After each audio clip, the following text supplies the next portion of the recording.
লাশ যেমন মিশরে আছে মমি করা, এই খুনি হাসিনাকে বিচারের আওতায় এনে not only mob but also জাস্টিসের মাধ্যমে তাকে বিচার করে তাকে বাইতুল মুকাররমের সামনে ফাঁসির কাজটা ঝুলাইয়ে ফাঁসি দেওয়ার পরে তার যে লাশ থাকবে ওই লাশটাকে মমি করে এই গণভবনে জাদুঘর বানিয়ে এই গণভবনে তার লাশটা ফেরাউন বাংলাদেশের ফেরাউন ওরফে হাসিনা ফেরাউন নাম দিয়ে যেন তাকে রাখা হয়, এই দাবি আমি করছি।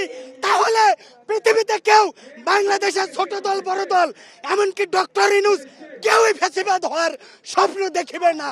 সবার প্রত্যেক নাগরিক আসলে বিচারটা প্রত্যাশা করে যে আসলে এই ধরনের সরকারকে যদি বিচারের আওতায় নিয়ে আসা না যায় তাহলে হয়তো এর চেয়ে আরও কোনো ভয়ঙ্কর হয়তো বা সামনে পরিস্থিতি আমার শিকার হইতে পারি। কারণ এখানে বিচারটা খুবই গুরুত্বপূর্ণ, কারণ এই বিচারের মাধ্যমে এইটাই প্রতিফলন হবে যে পরবর্তীতে কেউ এইরকম সৌরসেরি হওয়ার কোনো ইচ্ছা আকাঙ্ক্ষা কারোর ভিতরে না জাগে। মানে সেই রকম একটা জায়গায় মানে আসার জন্য মূলত বিচারটা একান্ত জরুরি। প্রথম কথা হলো যে আল্লাহর কাছে লাখো কোটি শুকরিয়া যে একটা নির্ভয় একটা ভয়মুক্ত পরিবেশে আমরা চলাচল করতে পারছি।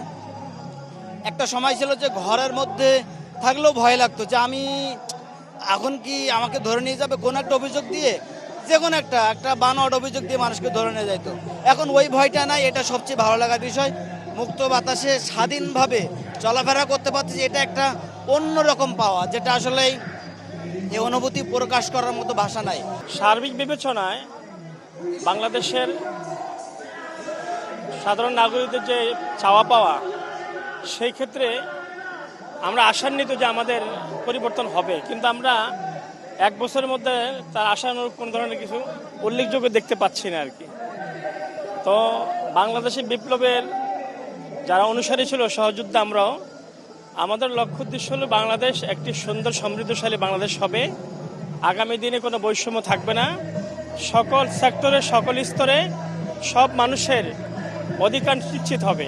কমপ্লিসিটির কথা যদি বলতে হয়, আমি যে আপনাকে বলবো যে গত এক বছর আগে কি পরিস্থিতি ছিল, এই অধিকারটা তো আমার ছিল না। ছিল আপনারা গণমাধ্যম, মানে একটা রাষ্ট্রের চতুর্থ চোখ বলা হয় আপনাদেরকে।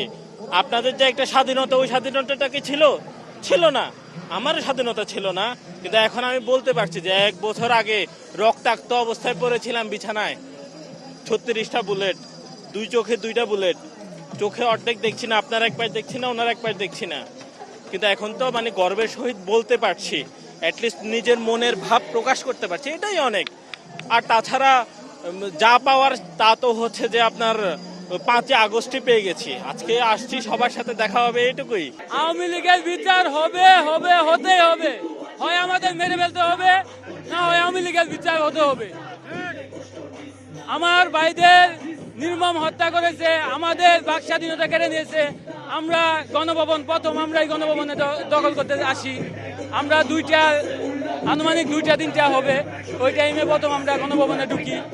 তো গণভবনে ঢুকার পর সবকিছুই গুছালো ছিল, সবকিছুই দেখছি। মানুষের খুব আকাঙ্ক্ষা, আপনারা হয়তো দেখেছেন ভিডিওতে, যারা আমাদের মৌলবী ভাইরা ছিল, আমাদের মুরব্বী ছিল, মুন্সিরা ছিল, তারা সিজদা করেছে।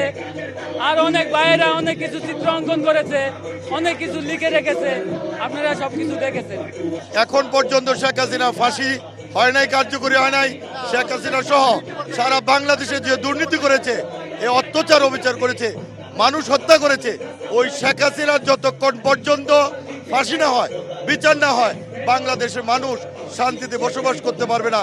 মানুষের কষ্ট সারা পৃথিবীতে এমন দুর্নীতি হয় নাই যে দুর্নীতি শেখ হাসিনা করেছে।